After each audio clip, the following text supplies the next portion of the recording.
माऊली पालखी मार्गावरील आपेगाव कोरणपिंपरी पुलाचे बंद पडलेल्या कामाला अचानक वेग।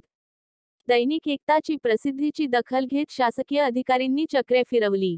माऊली पालखी मार्ग असलेले आपेगाव कोरणपिंपरी गोदावरी नदीत पुलाचे काम गेली 7 ते 8 वर्षे झाली सुरू आहे, परंतु हे पुलाचे काम अतिशय संथ गतीने सदरील ठेकेदार करत असल्याने सामाजिक कार्यकर्ते कलीम पठाण कुरणपिंपरी यांनी सदर कामाचे पाठपुरावा केला व जे नियमाबाह्य कृत्य केले ती सविस्तर बाब शासकीय अधिकारी यांच्या निदर्शनास आणून दिली व दैनिक एकता वृत्तपत्राच्या माध्यमातून पूर्ण पुराव्याशी बातमीद्वारे प्रसिद्धी दिली।